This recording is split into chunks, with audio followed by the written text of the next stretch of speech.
Welcome to Small Business Saturdays video series with your host and my husband. And my dad, Aaron Montgomery. Join the conversation. Let's talk some business. Good morning, good morning, good morning. Welcome in. My name is Aaron Montgomery, and you can find me at oursuccessgroup.com. Good morning, everybody. Don, thank you so much for being here. Good morning. Everybody else checking in, please feel free to jump into the comments there. And Connie, good morning. Thank you for being here. Thank you guys for the patience. I just been struggling with contacts and some allergies and stuff here this morning. So plus I figured we'd let everybody else get in. Those of you on the West Coast of the United States, it's not so darn early here this morning. It's just 8 a.m. for you over there on the West Coast. And so thanks everybody for letting me move around just a little bit here. Appreciate that very much. So I want to get right into this. And Wendy, good morning. Thanks for being here. Appreciate that. All right. So I want to go ahead and dive right into this conversation that we're going to have here today, calling it the art of upselling and cross-selling. And here's why I felt like this was an important topic to cover. We're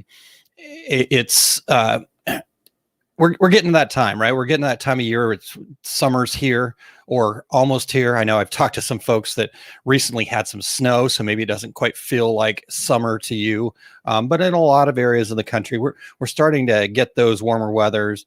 Here in St. Louis area, for example, we've been back and forth with all sorts of from rain to beautiful days to hot days to cooler days, and it's just in that transition period, right? So not here to give you the weather forecast necessarily, but what that means though is it's also a change of seasons a little bit for our businesses. Now, some people might be heavily involved in summer activities, sports, things like that, but it also can, in our industry, become a bit of a, oh geez, Connie says snow coming here on Tuesday. So I promise, Connie, summer is coming, right? we know it's going to happen. Sometimes it just doesn't feel like it right away. So with that change of season, though, it means a little bit of a change in our business. Now, depending on what your business is, it could be a slower time. It could be an okay time. But I know a lot of people will have a bit of a lull in summer. And typically that's because people kind of change their focus from doing business and things like that. They change their focus into going on the family vacation and getting away. Kids are going to be out of school. So, it's just kind of a break. It's a breather time for a lot of folks. So, and if you are in that promotional products or maybe even gift area, it's definitely a slower time for a lot of folks.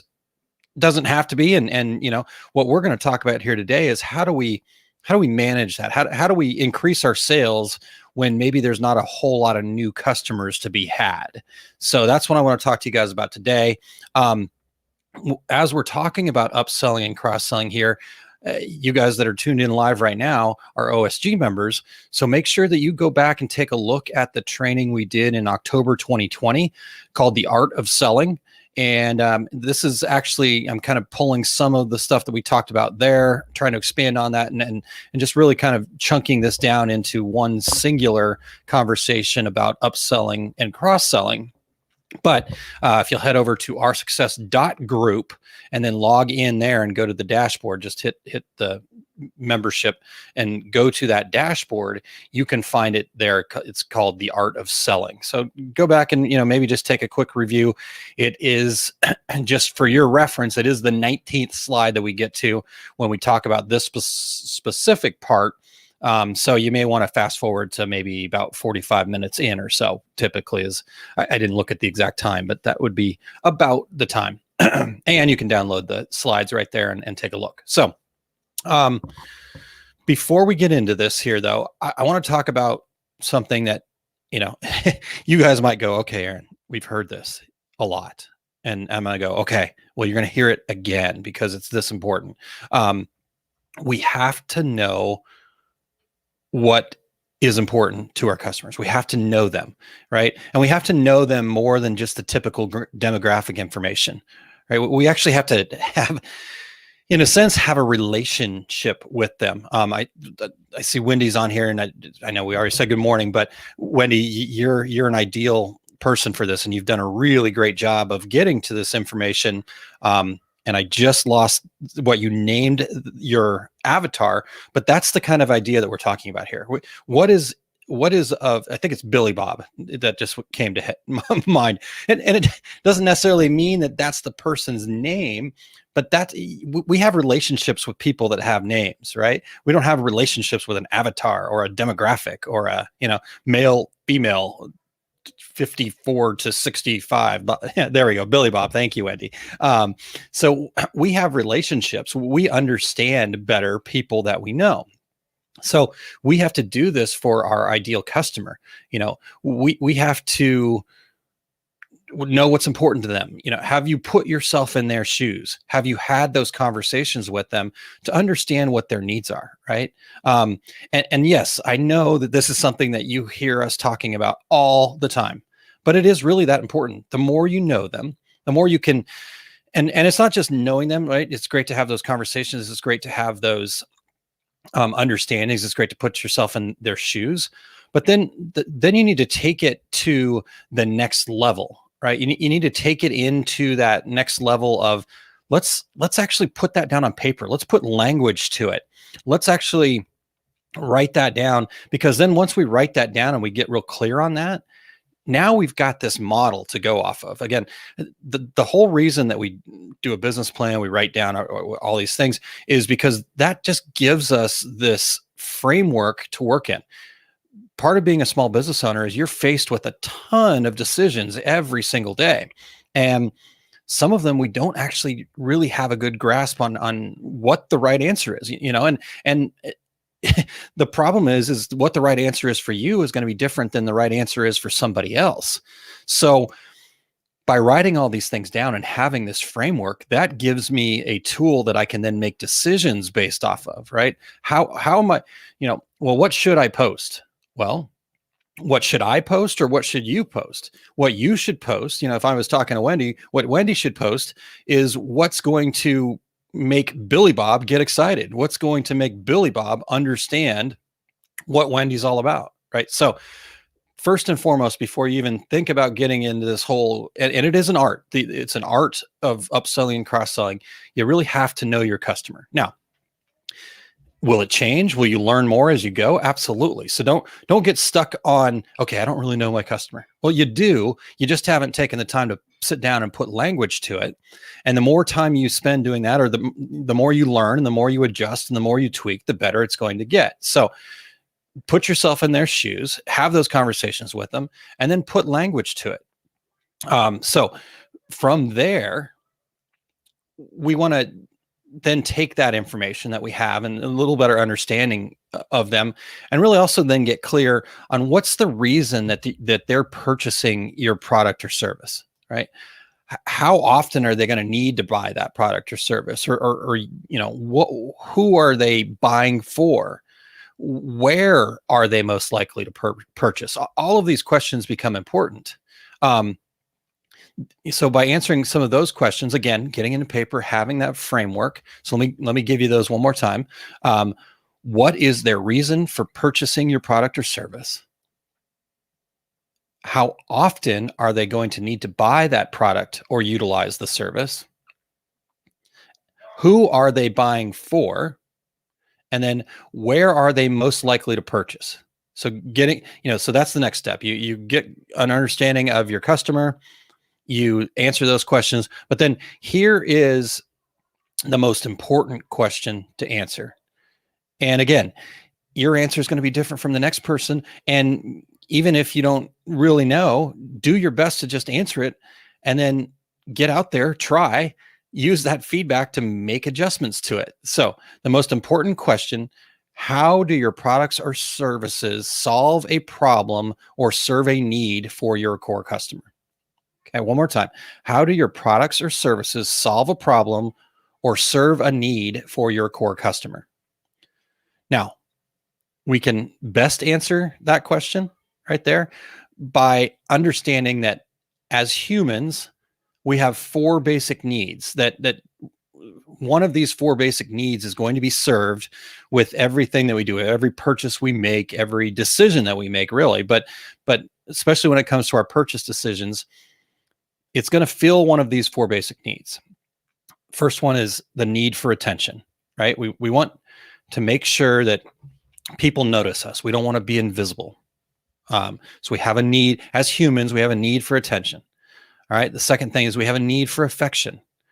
And we all have different levels of this, but everybody deep down in their core has these needs. Number one, need for attention. Number two, a need for affection. Do we feel like somebody cares about us? All right. And then we have a need for appreciation. Do we feel like the things that we're doing are appreciated? Right? We've put effort into something. Are we appreciated for that effort? And then lastly, we have a need for acceptance. And that's a survival mechanism. We have to be accepted into the tribe. We have to be accepted into a group that we feel comfortable and safe in, right? So what are your products or services? Which of those four things, what does your product or service do? It could be a combination of those things. It could be just one of those things. But deep down, it's people don't buy a shirt to buy a shirt, right? I mean, they could just, if we wanted just straight utility, we wouldn't need it decorated, right? So as decorators, we have to understand what need we're filling. The need for attention, the need for affection, the need for appreciation, and the need for acceptance. Those four common things that every person needs. So that's the first step in the process. We understand our customer. We get a little more clear about who they are as people, not just as numbers and demographics and age and location and all that stuff, but who they are as people, what's important to them. And then we start answering those questions about the whys, right? And then finally kind of understand how our service fits into their life. What need does it fill? So once we have that basic information, and again, I'm not saying that, you should just shut yourself in a room for 3 months or go sit on the top of the mountain and meditate on this for a year until you have it all completely clear in your brain. What I'm saying is spend a little time, carve out some time. As soon as we're done with this, give yourself 30 minutes to just write this stuff down. All right. And just, there's no right or wrong answers. Whatever comes to your mind, write it down. And then it'll start to flow a little bit better. Right. And then it'll start to feel a little bit better. And then you just keep answering those questions until, it's a process. So, but you can't continue that process. And once you've done it, don't sit and refine and refine and refine. What you need to do is actually then take action, right? We need to get out there. We need to try some of this stuff. Anything that's an art like this requires practice. So now we get into the upselling and the other part. So once we've answered those questions, now we talked a little bit about this in that October training. But the other thing that I want to make sure that I'm clear on first before we actually get to the actual actions here is that upselling and cross-selling are very similar, but they are different. So we do have to understand the differences a little bit because, again, language is important. So, and we're not going to use this language with our customer, but internally we have to understand, am I trying to upsell them? All right. So upselling is convincing customers to upgrade to another pricier option. So I'm getting a little more value from my customer. And then cross-selling is different because cross-selling is selling a client a supplementary service or a product that can help satisfy, right? It's I've got a coffee mug, but maybe I would want a coaster to go along with it that matches. That's a cross sell. And we'll talk about some specifics here in just a second. And I think you guys have heard some of these things, but I want to get your guys' feedback on some things that you can do or things that you've thought of, and we can bat those things around a little bit. So again, cross-selling, a supplementary service and product that can help satisfy a previously unfulfilled need is a specific definition there. So if we understand our core customers, now we can start working on mastering that fine art of upselling or cross-selling. And because here's what makes it an art. Here's why, again, there's not one size fits all, because no one likes feeling or being cheated or kind of milked for more money. We feel taken advantage of. And so upselling, cross-selling are built around kind of this finesse rather than just keep hitting them. If you've ever, it's kind of become a bit of a joke now, but if you've ever purchased anything from Vistaprint, after you're done, quote unquote, starting to make your purchase, and you got what, 5-10 minutes worth of trying to skip the upsells or the cross sells that they're trying to put in front of you. And obviously it still works for them, so they keep doing it. But at what point are we just like, I think that's probably most people's frustration with purchasing from Vistaprint. Beyond that, they make it pretty simple. Their costs are super reasonable, but everybody's always looking for an alternative to Vistaprint. And I think that's one of the big reasons why it's like, no, I don't need all that other stuff, right? They don't know who I am. They don't know what I value. So why are you putting, a coffee mug in my face that I can clearly make myself, right? Why would you do that to your customers? But so that's where it becomes an art, right? Right now it's working for them. At some point it might not work for them. If enough people have decided they want an alternative, and I know pretty much everybody in our industry is always looking for an alternative.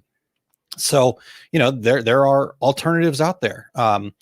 There was one that I found I was told about the other day. And actually, Wendy, this is a couple calls ago in our Masters of Success group.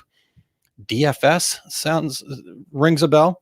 So anyhow, I'm not here to sell printing services, but that whole idea of like, this is an art form that we've got to make sure that we're taking small steps, right? So now that we understand that difference, and this is why we describe the two differences, because again, knowing the difference is going to be important for you internally inside of the language that you're going to use and the feeling that you're going to try to get across to your customers, right? Are they interested in just, are your customers really interested in the need for appreciation, the need for attention, the need for affection, those kinds of things? If that's what their needs are, they might be more apt to be upsold, because it's that status, right? But if they're definitely more just really focused in on the need for acceptance, they're probably more aptly open to a cross sell, because the more, right? More is better. More acceptance. Oh, I'm part of this group. I'm part of this group. I'm one, right? I've got so many things that can show that I'm accepted by whatever it is that I'm getting. So that's why it's so important to kind of understand those differences. You're probably going, Aaron, why are we wasting time on cross sell versus upsell? But trust me, it's really important, because then it helps you craft the right program, craft the right stuff. So let's talk about three different specific nuts and bolts. And this is where I want you guys to jump in and what is it that you're doing, or what ideas do you have? What things do you have questions about when it comes to this? I'm happy to kind of beat ideas around with you, right? Be a bit of an opportunity to just brainstorm some here. So I'll start and then you guys keep it going. How about that? So first one is just to suggest a premium product, right? That's an upsell. So understanding that your customers did kind of what their needs are, they have the basic needs that we can meet for them. But, when buying a shirt, for example, would your customer pay extra for products that are made in America? Right now, I'm wearing a shirt from Royal Apparel, and it's made in America, and it is sustainable, right? And it feels really good. It's not a huge value of mine. I definitely want to support the US made products. But I know there's value in a lot of different things, but you know what? I paid extra for this, right? I was willing to pay for that, because the story that they told me about the whole product made it feel good to purchase, right? So it make sure to upsell those products. You're helping them fill a need by saying they support an American company and they did their part for the environment, right? So that's a typical upsell. And it also could be just as simple as the upgraded shipping. That's an upsell, right? But all these little things are nuances. When do you put that in their face, or when does that, $20 for shipping make them question their purchasing decision, right? So that's the art of it, is finding out what works for your customers. The next thing we can do is this would be a cross sell. We can offer a seasonal collection. Like I said, we're coming into summer here. So, maybe weather appropriate products. For summer, maybe it's kind of a beachwear line, right? Maybe it's a tank top with a towel, or, maybe you're able to decorate some swimwear or that kind of thing. And guess what? You might say, hey, you got this great swimsuit. How about a pair of flip-flops to go with that? Right. Or if we're getting into the winter months, you've got a beanie and a sweatshirt and gloves maybe, or something like that. So those seasonal collections allow you to cross-sell without having to try to sell each product individually. You give them a bundle, right? So they could buy all those things separately, but if you give them a bundle, that's going to make their purchasing decision so much easier, because now they go, okay, before I was paying one unit for each of the three things. And again, as humans, we're not good at what does this cost?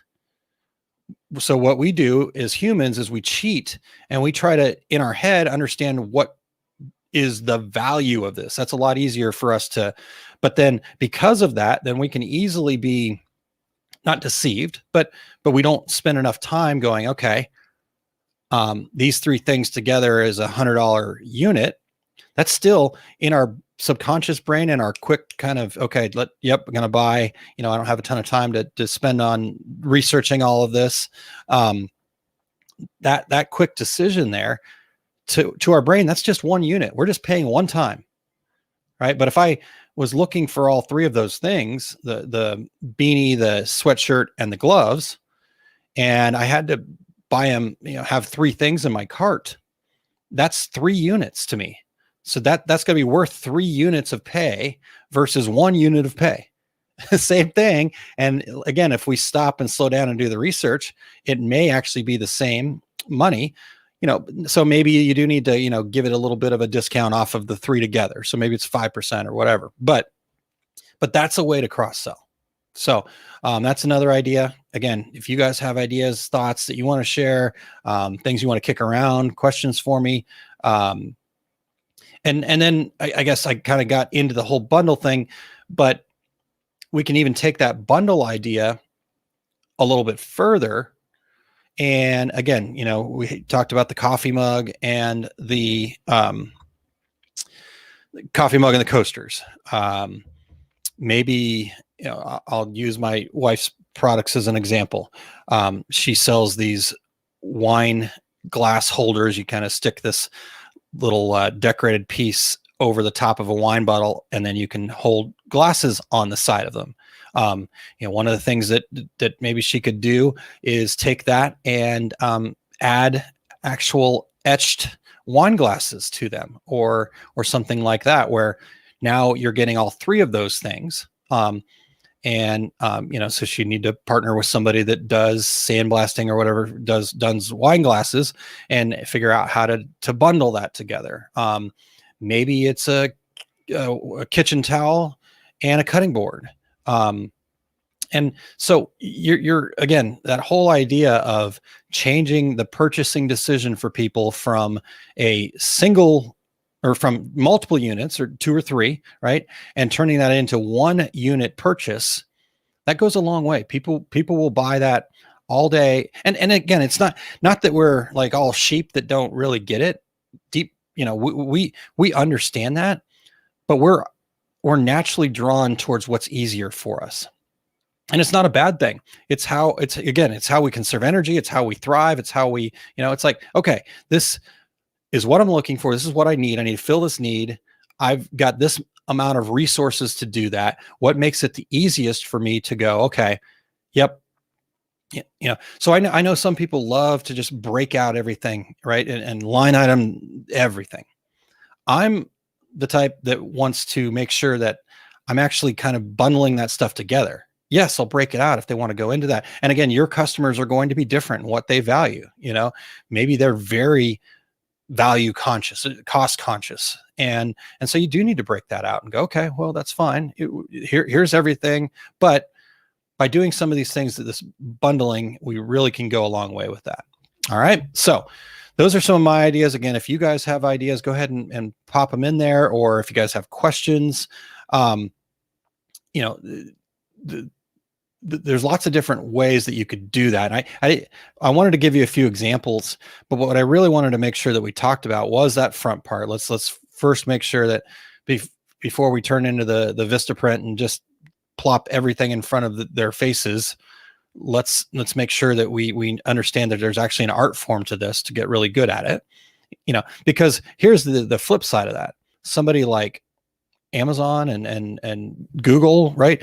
They've built their businesses around doing everything they can with their data to try to better understand their customers. And they do it from a data perspective, right? They don't do it from a relationship perspective.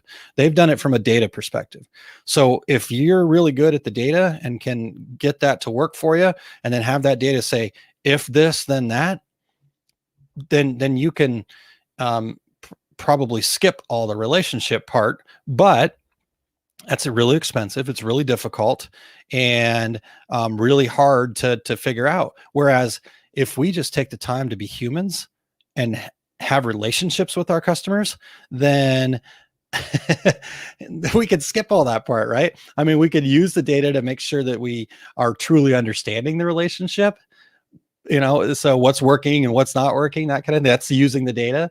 But we don't have to spend all that excessive amount of programming and algorithm building and all this other stuff to basically get to the same part where, okay, if this happens, how can I provide even more value to them, right? That's what cross-selling and upselling is like, if this, how can I provide more value to them? So Connie says, I like to make bundles too. Sports moms are great for hat and top options. I'd take pictures with shirt and hat and cup for proof. Always sell more than a shirt this way. Yep, that's fantastic, Connie. Thank you for sharing that.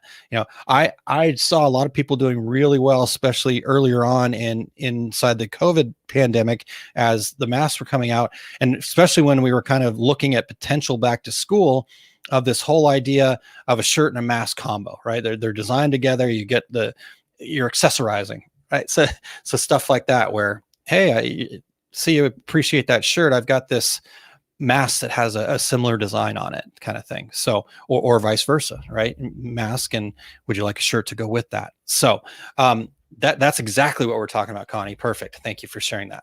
All right. Now, so those are some examples. That's kind of the easier way to do this than getting into big data. And here's the other part of this is, we're not just talking about having your website do this, right? We're not just talking about this being about online. This could be online, it could be in person, or what other methods that you are getting in front of your customers. This could be going back to your existing customers and helping them get more value from you, right? And that kind of thing. So again, this is an art that takes practice. There is no one size fits all. I mentioned that before, but I suggest trying some things out. And here's how I use my internal compass. And I want you guys to use your internal compass this way. Try some things out, and try some things out that are going to feel best for you. Like what would you be inclined to do? Like I said, I like to bundle things together because that's the way I operate too. So when I'm buying something out there and I've got this list of nickel and dime, I fly Southwest because I pay one price, right? For my bags, the whole 9 yards. Some people hate Southwest. I love them because it's just simple and easy. Whereas I avoid like the plague, the places where, yes, just to use the bathroom, I got to pay $5, right? I mean, some of that stuff's just ridiculous. But again, they're trying to understand their customers and provide value where value fits. So whatever works for you is probably what's going to be best for your customers. Now, you might need to tweak it, right? Some things might fall flat, and that's not a failure. That's a learning experience. But if you are truly interested in valuing your customers, you're truly interested in building that relationship, having empathy for them, you're going to attract the customers with similar values to you. So, with that being said, I want to share what Connie shared here as well. Thank you, Connie. Teach out to the schools. My local school just ordered 600 masks. Oh, reach out to the schools, I'm guessing. Yeah, reach out to the schools. My local school just ordered 600 masks. Yep, that's a great idea, Connie. In fact, our local elementary school is looking to get 100 masks for their teacher appreciation week that's coming up. And my wife did a great job of working with them on a cross sell, because not only are we going to be able to do masks for them, it looks like here, she's also going to do some garden flags and then add a dowel and some string that they'll be able to hang on each teacher's door as well, with the same theme and just a celebration of the teachers. So great point, Connie. Reach out to the school, because I do believe that masks are going to get harder and harder to sell, and that's okay. And that may change, right? Something may change and we may go back to it. But, if you've got some that you're sitting on, this is the time. Start reaching out to them. So you got graduation, teacher appreciation, all sorts of stuff coming up here that are some opportunities before they get into that summer lull. So, all right. So with that being said, just a couple of things for me to close out here. And again, if you guys have more, please feel free at any point to jump in there. This, again, I can't stress enough that this is an art, right? So it does require tact. It requires some grace. It requires some sensibility, and it requires a little bit of persistence, right? Like I said, you got to try a few things. And so just because you don't succeed with your first attempt at a cross sell or an upsell, if you've done it with some tact and grace and sensibility, where you're not, forcing it down their throats, you're going to have another opportunity to try something new, right? And the more we try, the more we succeed, the more we become a master at that art. But deep down, when we truly believe in ourselves and in our products, it's something that we can do. We can all do this. And in fact, you probably, like I said, if you really believe in yourself and you really believe in your products, that you're providing a valuable value-added product, valuable and value-added product. How about that? If you can believe that, and I know every single one of you should believe that, but you've got to believe it. So once you believe that, my guess is you already do this without even realizing it. Right. So Connie talked about right there, right? Great for a hat and a top option. She knows that she's providing a super value, that people are going to love both those things together. So why waste anybody's time, including hers, and just get the order for the hat and the top. Always sells more than a shirt that way. I love that comment. So, so when he says, I find for bundling, I add on items that are a lower thread hold to create. Help me out with that one, Wendy. Sorry, I'm misreading that, I think. Yeah, sorry. Let's try that one again. All right. So last but not least here from me, and again, I'm not going anywhere. Just if you guys got more, let's bring it. As my good friend Eric Campbell says all the time, I love this, and I will continue to give him credit for it for now. But one of these days, I will steal it from him. I'm just kidding, Eric. I want you to, he says, be a consultant, not a commodity. And I think that's ultimately what happens here when we become good at this art, is we're just consulting with our customers. We're helping them, again, find more value in the products that we create. So if you want to be a commodity and you just want to sell for the lowest price, this isn't going to necessarily work for you. And it's going to be a lot harder to be profitable that way. But if you help your customers find even more value in what you do, two things are going to happen. You're going to build more loyal customers because they're going to be doing more with you, right? And they feel more committed. We go back to the 4 things that we all need, right? One of those things is we need to feel accepted. Now they feel like they're part of your company. They've invested in your company by purchasing more, you always have the best relationship with your biggest customers, but that works both ways. We think that it's because, oh my God, we love and value them, but they wouldn't spend that much money with you if they didn't love and value you. Now you can hurt that relationship by letting go of it and not staying true to it. But when you have that relationship, then that's a great relationship. And so you've helped them find more value in what you do.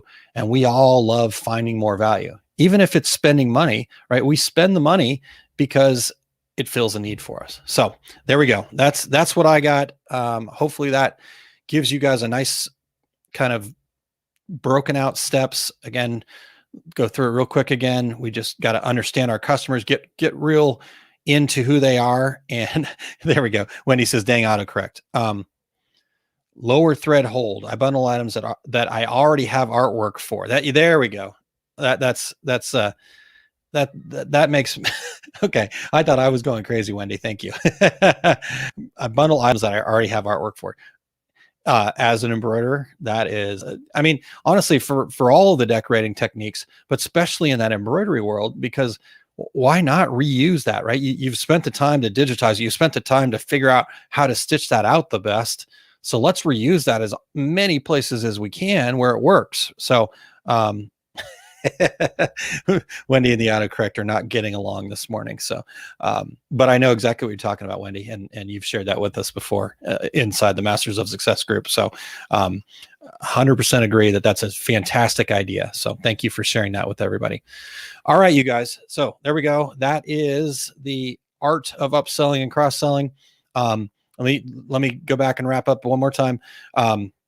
First, understand your customer, really get real clear on why they buy from you. And then understand what are those 4 needs that we talked about? What do you feel inside of those 4 needs for them?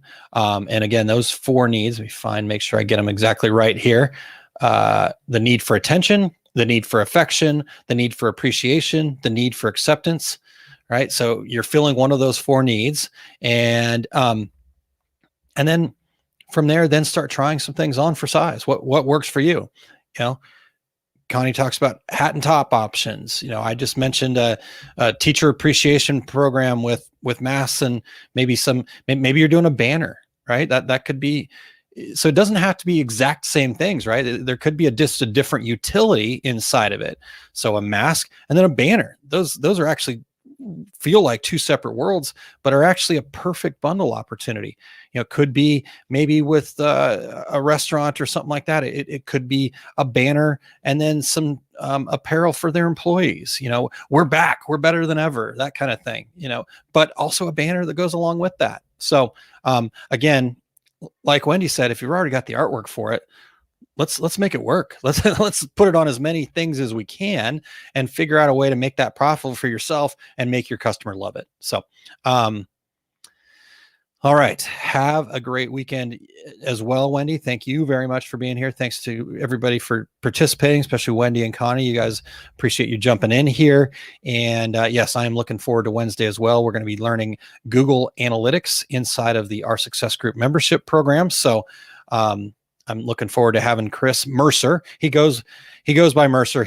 He told me the reason he goes by Mercer is that there's always typically a lot of Chris's in the room.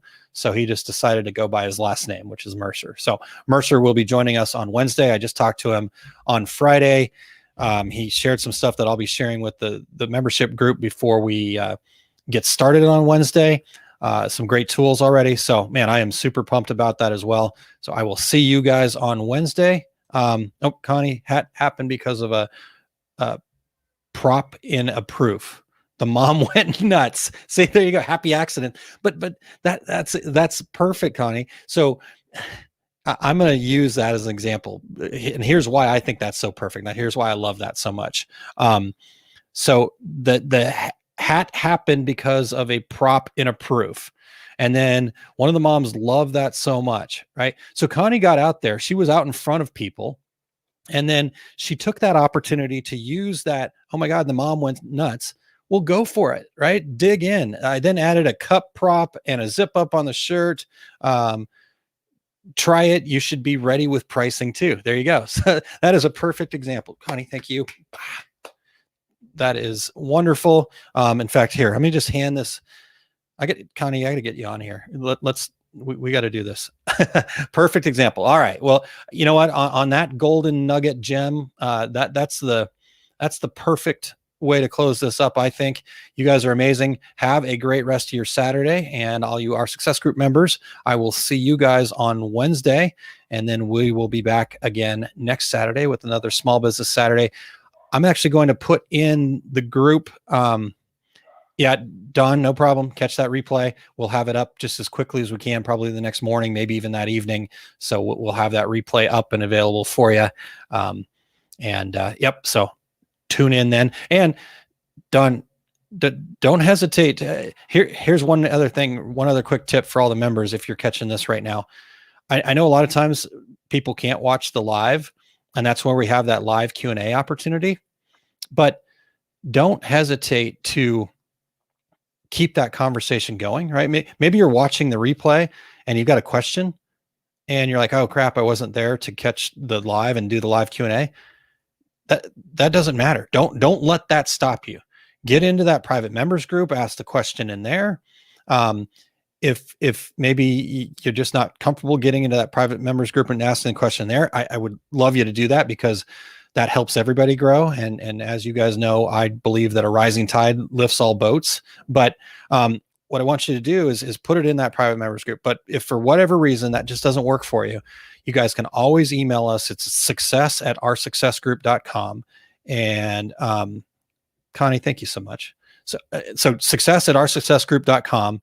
And let us know what questions you have. So don't let the fact that just because you've got to watch the replay hold you back from getting your questions answered. All right. Use that group first and foremost. But if for whatever reason, you can also email us, that's totally fine as well. So thank you guys. Connie says, I will put one of my proofs and put it up in the group. Happy weekend to you as well. It's going to be a great Saturday. Thank you guys for being here. And I will talk to everybody really, really soon. Thanks.